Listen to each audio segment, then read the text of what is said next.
First tonight, a permanent honor for one of the first U.S. soldiers killed by a strike in Iran. Captain Cody Khork was one of 6 service members killed.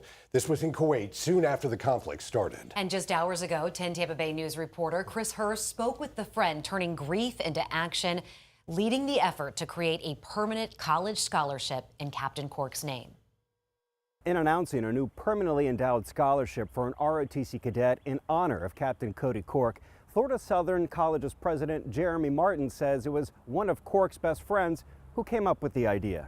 We met through the fraternity and through ROTC, and we just clicked from day one, and we've just been best friends ever since. Abbas Jaffer, known as AJ, says the connection was instant when he met Khork more than 15 years ago. He's very accepting. He doesn't care what you look like, what you do, where you come from. He just kind of accepts you for just who you are. The two remained friends and roommates after school, even when Khork would leave on tour in the Army Military Police. There were times when we lived together in school and outside of school where I couldn't pay for my part of the utilities, or I couldn't pay for my part of the rent, and he didn't have very much money himself, and he would still, he would be like, AJ, it's all right, we'll figure it out.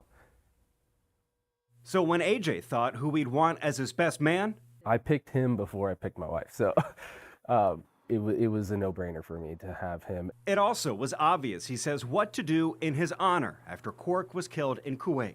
When we were kind of thinking of things that we wanted to do to honor him, and the first thing we could think of that could last forever, just like him giving to everyone, was a scholarship. As for what qualities a cadet needs to show, you just have to have good character.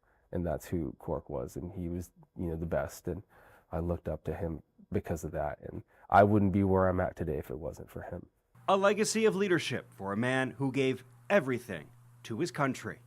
In Lakeland, Chris Hurst, 10 Tampa Bay News. And we should mention here that so far, more than 100 people have contributed to Khork Scholarship, and you can donate too by going to Florida Southern's website. We do have a link to that page on 10tampabay.com. Chris also heard from Cody Khork's parents. As a father, there is no greater heartbreak than losing a son. With that said, there is also deep pride knowing who Cody was, how he lived, and what he stood for. Yeah, you sure feel for that family tonight. You can hear more of their interview right now on our free 10 Tampa Bay News app.